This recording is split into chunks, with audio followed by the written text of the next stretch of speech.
So, yeah. Hi, Tracy. Thanks for Hi. coming in today. Hi. So, last time we met was our first session.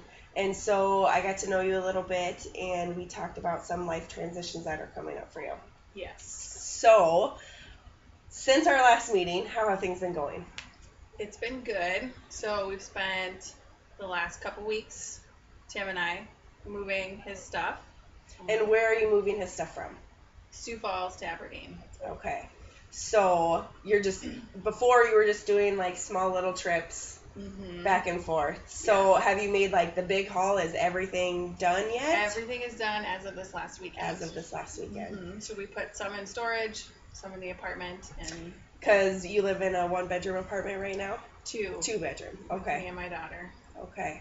Yes. So, how are you feeling about having all of his stuff there and making this adjustment?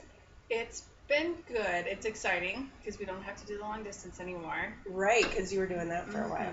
Yes. So it's exciting, but it's also a small apartment. So it's just me and my 4-year-old in a small space. And so we've both lived very independently for a long time. And now we're combining into a small space. So trying to unpack and put things away and That can be a little figure out nerve-wracking. how to make our stuff mesh.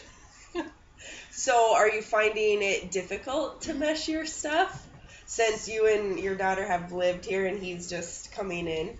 Not difficult. It's just in moments awkward because I don't have a lot of stuff. I live pretty minimally. So now we have an apartment full of more stuff. And, I have my stuff up on the walls and he had his stuff up on the walls in his space. So trying to figure out how to combine the two lives and Right. I feel like it can be difficult when, like you said, you've lived independently and he's lived independently. So you have all the necessities you need. He has all of his necessities. So I bet trying to figure out how we kind of those did a good work job together. of going through, we did a list of all of his stuff that he has and all of my stuff, and what of his we could toss, what of mine we could toss, what we can put in storage, because at some point we don't want to be in a small 2-bedroom anymore. So it'd be nice to still have that stuff to access. So yeah, that's a very true statement. But I mean, while it's exciting, are you finding any difficulties with any of this? It's a little anxious, I think, until we kind of get things in place and unpacked, because right now there's just kind of stuff in piles here and piles there, and we're still kind of working through because he started his job already. Oh, wow. Okay. So it's just in the little free time that we have in the evening to unpack and put stuff away. So I think once we get rid of the stuff and just in its respective places, it won't feel as bad. As anxious, Is there any other anxiety going on as far as like your relationship, or is it mostly just like your OCD kind of kicking in with just too much stuff around?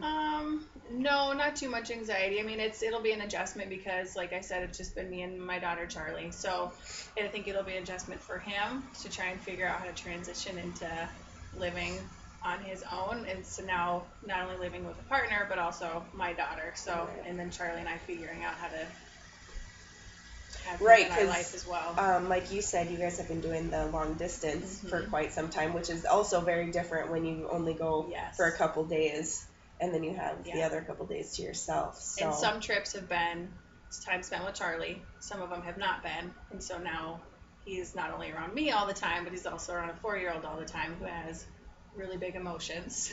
Right.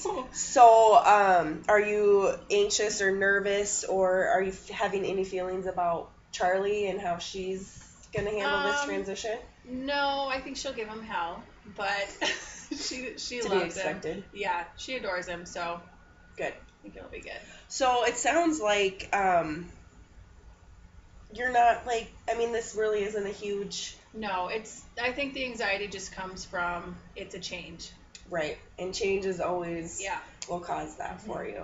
So, is there anything that we can do to, lessen that anxiety or help with this transition? Anything you're looking for from me or that I can help you with to kind of make this transition a little bit easier? I think just continued sessions, because it's always, I think, a good thing to have just a third party view on things that are not necessarily close friends or family. So if there are things that do come up, just to have, just kind of that extra person to kind of check with and bounce things off of. Because living with somebody, I think, is going to be it is a major transition. Mm-hmm. So, and a big learning curve especially if you haven't lived with somebody for a while. Mm-hmm. So, I think what we'll do in our continued sessions is just continue our conversation about how you're feeling, ways we can manage your anxiety.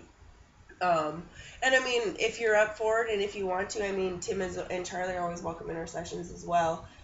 If you are finding it difficult to communicate what's going on between you two.